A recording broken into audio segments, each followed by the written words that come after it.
여러분 안녕하십니까? 진성호입니다. 이번 총선의 하이라이트는 선거법 개정안에 따라서 준연동형 비례대표제가 도입됐다는 겁니다. 그리고 자유한국당이 미래한국당을 만들어서 비례대표 전문 정당으로 승부합니다. 그러자 뒤늦게 더불어민주당도 꼼수를 부렸습니다. 밖에서 만드는 연합정당이라는 이름의 비례대표 위성정당에 참여하겠다는 겁니다. 자, 이런 가운데 정의당은 끝까지 이 위성 더불어민주당의 연합정당에는 참여하지 않겠다는 점을 분명히 말했습니다.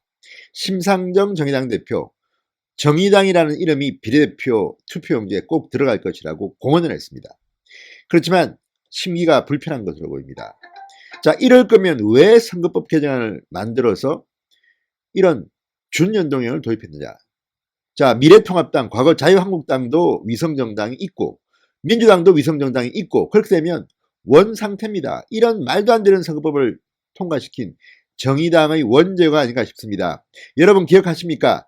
패스트트랙에 올랐던 선거법 개정안이 통과되는 날 국회의석 뒷자리에서 정동영 민주평화당 당시 대표와 함께 활짝 웃던 정의당 심상정 대표의 모습을. 그런데 지금 표정이 그렇게 밝지 못합니다. 첫 번째, 심상정 대표는 본인의 지역구에서 힘든 경쟁을 치러야 합니다. 물론 심상정 대표가 당선될 수도 있고 떨어질 수도 있습니다. 선거라는 게 원래 그런 겁니다. 예단을 하는 것은 무리입니다. 그렇지만 분명한 것은 과거와는 비교가 되지 않을 만큼 심상정에게는 힘든 선거가 될 겁니다. 지난번 선거는 쉽게 넉넉하게 당선됐고 과거에도 이런 지역구는 민주당과 후보 단일화도 하고 했습니다. 그런데 이번에는 그렇지 않습니다. 각자 민주당도 내고 정의당도 내고 미래통합당도 내고 합니다. 그리고 지금 고양시의 민심은 그렇게 이 진보 좌파 진영에는 넉넉지 않습니다. 왜냐하면 문재인 정권의 주택정책, 부동산 정책 때문에 그쪽 분들이 화가 많이 나 있다고 합니다. 따라서 예전처럼 쉽게 승리하기는 힘들 것입니다. 그러니까 심상정 대표는 본인 선거부터 지금 걱정해야 될 처지입니다. 그런데 이와 함께 정의당은 지금까지 주로 비례대표 의석을 통해서 이 당을 운영해 왔습니다. 그러니까 지역구 후보는 거의 한두 명, 나머지 5명 정도는 전부 다 비례대표였습니다. 이번에도 정의당, 여영국, 심상정 말고는 전부 다 비례대표입니다.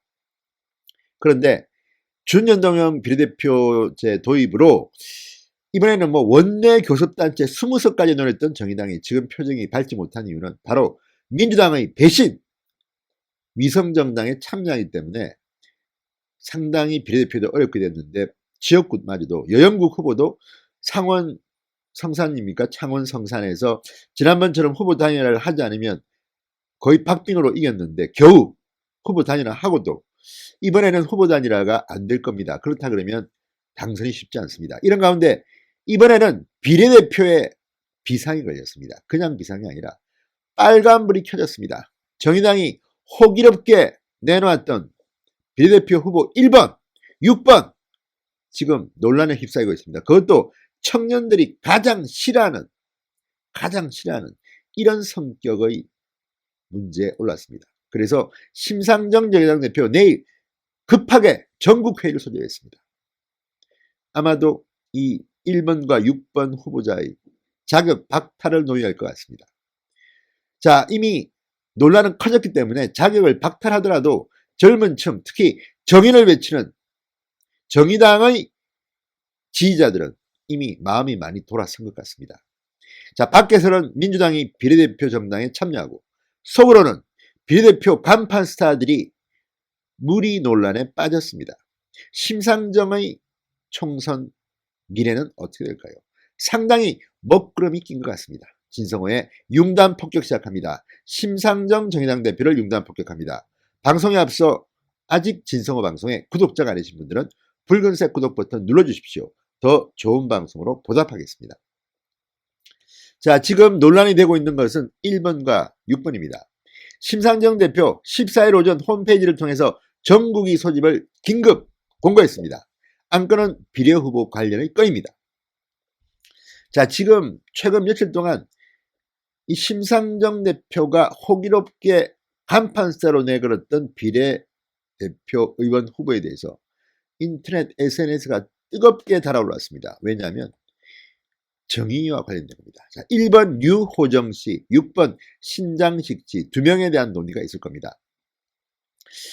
자, 류 후보자 류호정 씨는 처음에 상당히 주목을 받았습니다. 참신하다. 이런 식으로 비례대표 공천을 해야 된다. 그랬던 류호정의 과거 어두운 흑역사가 드러나면서 지금 민주당 박수치고 있겠죠. 미래통합당 웃고 있겠죠. 정의당은 발칵 뒤집혔습니다.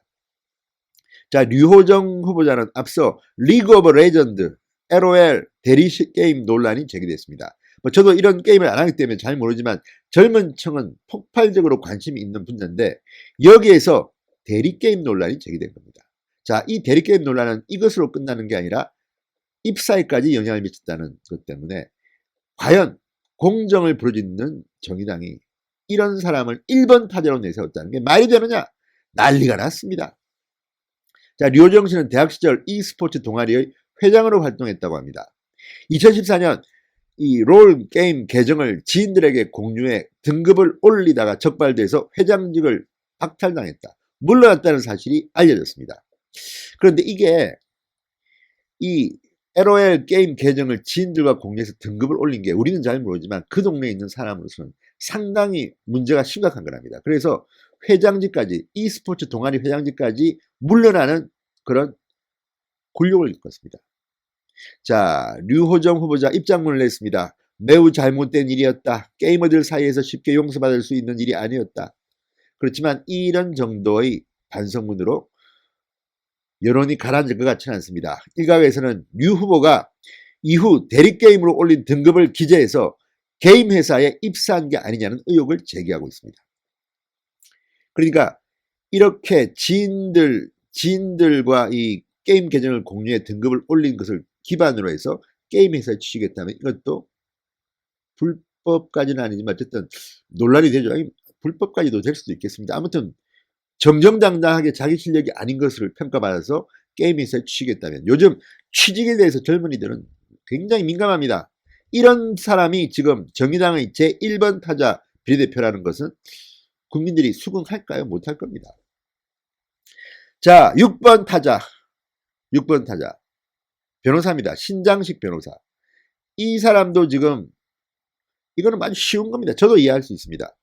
자, 2006년 3월부터 2007년 12월까지 음주운전 1번, 무면허 운전 3번으로 처벌을 받은 전력이 있습니다. 전과입니다, 이거는. 자, 그런데 문제는 정의당의 비례대표를 선정하면서 이런 전과 조회도 안 합니까? 이거는 기본 중의 기본입니다. 지금 미래통합당도 제가 말을 안 해서 그렇지 음주운전 전과자들이 지금 다 경선에 끼어들고 난리 났습니다. 이런 식의 부도덕한 사람들한테 경선 기회를 주고 후보로 뽑는다는 것은 말이 안 됩니다. 무면허 운전도 있습니다. 역시 미래통합당 후보 중에도. 이런 것들을 지금 청년들한테 감동하는 공천이라고 내세울 수 있습니까? 얼마 전 정가비운 의원, 불출마 선언한 의원이 글을 하나 올렸습니다. 폭력을 쓰고 음주운전을 한 사람들을 자기가 물러났는데 그 자리에 경선에 끼웠다는 데 대해서 아주 점잖게 불만을 토로한 적이 있습니다. 아무튼 이런 것들이 왜 김용호 공천관리위원회는 못 가려냅니까? 또 무슨 그 음주운전 전과자와 특별한 관련이 있습니까? 저는 특별한 관련이 있는 사람도 한 명 알고 있습니다. 부산 수영구에 출마한 사람입니다. 자, 이렇게 사천 의혹을 받고 있으니까 지금 미래통합당이나 정의당이나 다들 난리가 난 겁니다. 지금 미래통합당 전과자, 음주운전 전과자 한번 조사해 보십시오. 엄청나게 나올 겁니다. 아마. 이러니 정말 정치인들이 욕을 먹는 겁니다. 자, 이 사람은 그런데 음주운전 1번에 무면허 운전 3번입니다. 한두 번이 아닙니다. 한두 번이. 이런데도 진보정당이라고 자처하는 정의당이 비례대표 후보 검증 뭐 했습니까? 이러니 정의당이 이번 선거에서 어둡다는 겁니다. 밖으로는 민주당이 비례대표자로 참여하고 안으로는 이렇게 깜도 안 되는 검증도 제대로 못하고 이렇게 1번이다 6번이다 내세운 겁니다. 상당히 압순입니다. 자, 이정미 공동선거대책위원장 지난 12일 라디오 인터뷰에서 이 문제가 상당히 국민들께 심려를 끼쳐드리고 있다는 것을 잘 알고 있다. 당내 깊은 논의가 필요한 부분이라는 생각이 든다. 이렇게 말했습니다. 아니 이런 말 하기 전에 이거 못 걸러냈습니까? 정의당은 정의를 입에 달지 마십시오. 자, 진중권 씨가 글을 하나 올렸습니다. 과거에 정의당 당원이었습니다. 지금 탈당했습니다. 조국 때문에 열받아서 탈당해버렸습니다. 진중권 씨 13일 자신의 페이스북에 이렇게 썼습니다. 다른 건 몰라도 음주운전에 무면허 운전이 무려 3회, 동료 시민의 안전과 생명을 위협한 인물이 어떻게 진보정당의 공천을 받을 수 있었는지 검증이 너무 소홀한 듯. 납부한 벌금 액수만 600만 원이랍니다. 자, 지난 1일 신 변호사 사과문을 내고 해명을 했습니다. 당시 원래 운전자가 당뇨와 신부전을 알아 운전할 수 없는 상황에서 무면허인 자신이 운전할 수밖에 없었다. 아니 대리운전기사 부르면 되지 않습니까? 저는 솔직히 말씀, 저는 한 번도 음주운전은 그냥, 저는 원래 무면허이기 때문에 운전을 안 합니다. 아니 운전을 할 줄 모릅니다. 그러니까 이런 논란에서는 상당히 자유롭습니다. 자, 이 시대에 운전 안 하는 사람들 있다는 게 뭐 그렇지 않습니까? 저는 운전 안 하거든요. 그러니까 이런 논란에 끼일 필요 없죠. 저는 술을 마십니다. 그렇기 때문에 혹시라도 실수할까봐 운전을 안 했습니다. 특히 기자들이 당시 음주운전으로 많이 문제가 됐습니다. 옆에서 많이 봤기 때문에 저는 음주운전 하지 않습니다. 운전 자체를 하지 않습니다. 한 사람이 합니다. 아무튼. 자, 그리고 뭐 나머지 2차례 적발된 무면허 운전은 당시 출강하던 학원 강의 시간에 맞추기 위해 했다는데 이런 걸 지금 변명이라고 하고 있습니까? 자, 진중권 씨는 이렇게 말했습니다. 이 신 변호사는 조국 사태 당시 조국 전 장관을 변호하는 취지의 방송 인터뷰를 했다고 하는데 당시 이분은 방송에 나가 같지도 않은 궤변으로 민주당이 연출한 조국 사기극의 짭짤한 조연의 역할을 했던 것으로 기억난다. 진보의 원칙을 내다버리고 분위기에 편승해 기회주의적 행태로 일관해온 사람이 어떻게 진보정당에서 비례 6번을 꿰찼는지 알 수가 없다. 이렇게 비판했습니다. 자, 신 변호사가 6번을 꿰찼는 데까지 도와준 정의당의 사람들은 없습니까? 알고도 이렇게 했다면 이 역시 사천 의혹에 휩싸일 수밖에 없습니다. 아무튼 정의당 난리 났습니다. 심상정 의원도 난리 났습니다. 15일 긴급 전국위원회를 연다는데 자격을 박탈할지 한번 두고 보겠습니다. 자격을 박탈하든 않든 간에 정의당은 지금 정의롭지 못하다는 대한민국 국민들의 비판용으로 두고 자유로울 수가 없습니다. 똑바로 하십시오. 진성호의 융단 폭격이었습니다. 여러분 감사합니다.